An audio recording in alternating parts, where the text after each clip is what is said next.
First and foremost, congratulations on the great year. Coach, if you could give us a opening statement. Just so proud of these guys to my left who are representing 30 other guys in that locker room and a coaching staff and bullpen catchers and trainers and strength coaches who have worked very, very hard and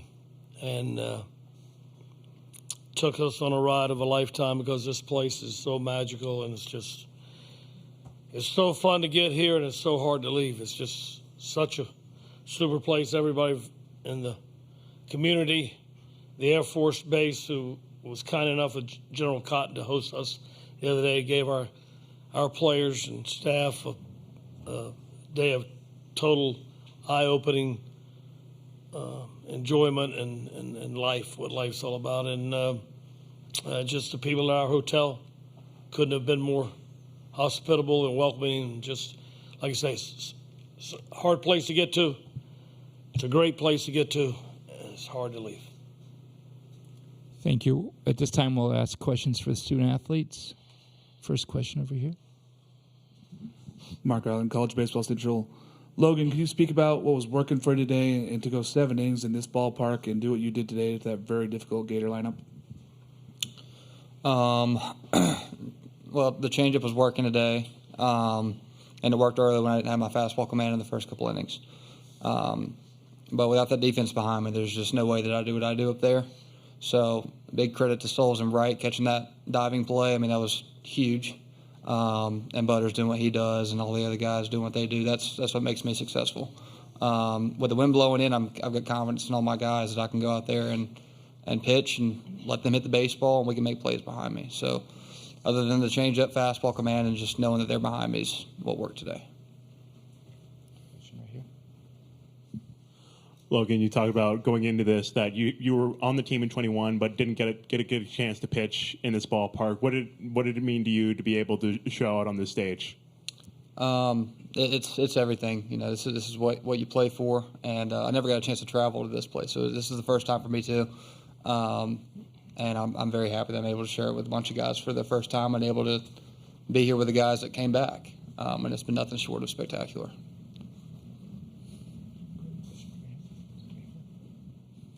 Joe Healy, D1 Baseball. Alec, what has this 1 year meant to you? And you get one more crack at college baseball to choose to come here and now end your season in Omaha. How special was that? Yeah, I mean, it was more than what anybody, I think, expected. And these players and these coaches have, let me be myself as a player and as a person. And it just means the world to me. It's been a good ride.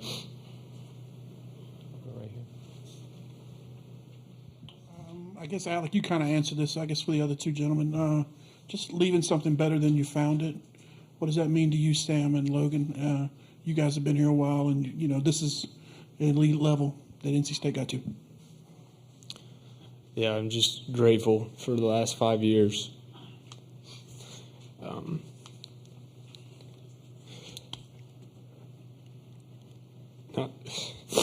Your career could end anywhere.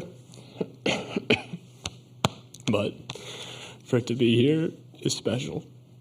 So I'm just grateful. I got nothing to say on that. That's just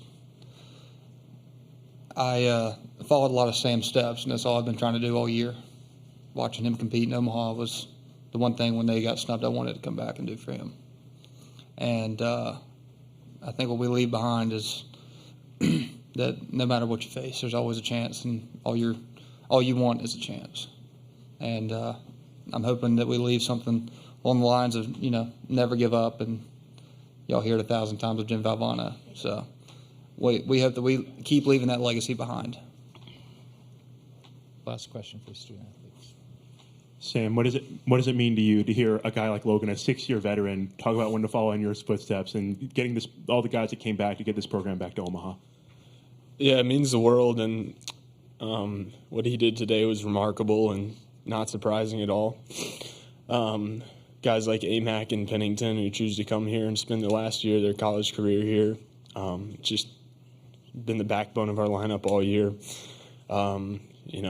The young guys that stepped up in the bullpen all year long. we wouldn't be here without all those guys. So, just again, thankful for all the great teammates and coaches that I've had.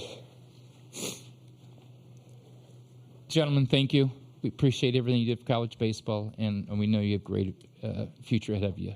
Thank you very much.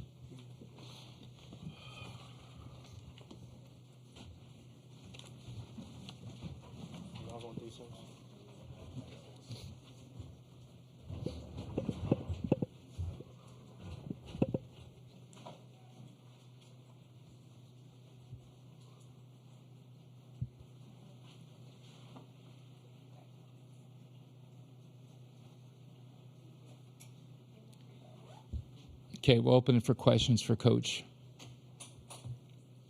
First question right here. Then we'll go over here. Elliott, each one of the three young men you brought in here has their own story. It's a unique story, and now it becomes collectively NC State's story. Could you just speak to that and how meaningful it is for you to be a part of that story? I could talk about each one of them, Sam Highfill and Logan Whitaker forever. Logan Whitaker went through so many things. He went through so many things to get here. At one point, I think everybody, maybe medically, had almost told him it wasn't going to happen. There's no way he could go through the things he went surgically and taking a step backwards every time. So, but I've said this probably at least 50 times this year, and it's a great lesson for anybody in life. No matter what your situation is, doesn't have to apply to sports. But if a person doesn't quit on themselves, then there's going to be somebody out there that's not going to quit on you, and that's what Logan represents. And Sam Highfill, I can't say enough about Sam Highfill. He epitomizes what this program stands for and is all about. Does everything in a classy way, and that whole locker room does. I told him we'll go back tonight and we'll be with our families, we'll be with our girlfriends, some of the many great fans we have that made the trek out here,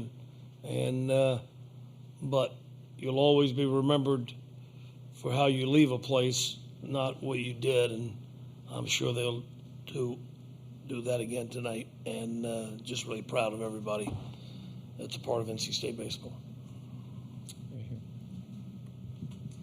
Coach, I imagine the last couple of days you spent a lot of time looking at Caglione video. At the college level, have you seen anyone with that level of raw power, and then also is a bad ball hitter that gets to that power so often? Yeah, he's a free swinger for sure. And we know Fredden can be very, very dominant, and that's why we chose to go with him. If he's got that electric fastball, which he did early, I think maybe he was 16 of 20 strikes on the first 6 hitters, and then he kind of went 3-2 on 7 and 8 and walked those guys. And I knew then if that's the route we're going to go, we got a problem. But the guy at the bottom of the lineup, he did a great job against TCU, got a couple of hits, did a great job tonight, got the base hit to left field, good ball player, good player, and a good hitter. And then he was able to pop number 4 up, who's a great, great high ball hitter. That one really scared me. We just thought we'd go up on Caglione. Whitaker was coming in to face the next hitter. We just thought we'd see if Caglione wanted to chase again. And unfortunately, Fred got the ball down, and with that ball he hit to right center, that's as hard as, you're looking at a future big leaguer. I've been here and seen Schwarber, and, you've seen Bryce Harper, you've seen all these guys growing up and playing baseball, whether you're recruiting or whether you're facing them in college. And, well, he's a big league hitter, I can tell you that. We're going to go 1, 2, 3. Coach, 20 runners left on base through both the games and the tournament. Is that kind of where things went awry? Yeah, you can't, at this ballpark, at this time of the year with all the great pitching you're going to see, and you got to take advantage of every opportunity. And I thought in that first inning when we had Cags, I thought they were going to take him out in the first inning. But we got bases loaded. Butterworth got the hit to left to get us 1 run, and still bases loaded. And we got a call on a check swing, which, I don't know, I'll go back and look at it, but we didn't come out on the good end of the check swing. And then he I think a couple more balls in the dirt. We had a opportunity there. That was a missed opportunity. But, you talk about leaving runners on base. good pitching staffs are going to do that, and obviously Florida has a good pitching staff, so it's not that easy. But, yeah, missed opportunities in this game will drive you crazy. Coach, Matt Towery from World Baseball Network, being one of the 4 programs, from the ACC to make it to Omaha, I mean, what's it like just to see, this is the talent in the conference, and then come next year with the new programs that are going to, be in the ACC? Well, yeah, it's I've been in this league for a long time. I think I was in it when it was an 8-team conference. I can't remember. I know I was in it when it was a 9-team conference. I know that, and to see it grow and to see all those teams that come in and how they've gotten better. From Boston College to Pitt to all these teams that come in, they just keep getting better and better and better. And I don't try to use exaggeratory words like best and most and everything's in recent memory. But this league is as good as it's ever been, top to bottom.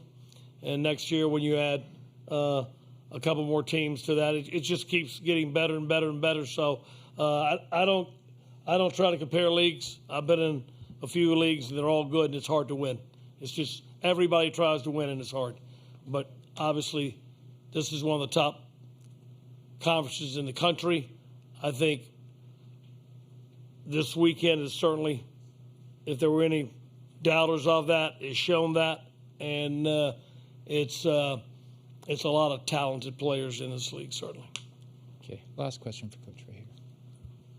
Coach, we talked to the players about leaving this program better than you found it. You look at this year's roster; it's a lot of seniors and grad students, and a lot of freshmen. How does getting to this stage, getting back to Omaha, set the table going forward to kind of keep the torch going for NC State baseball? We got a staff that recruit nonstop. They're just great recruiters. They're one of the guys that the ESPN this morning gave Chris Hart a great compliment.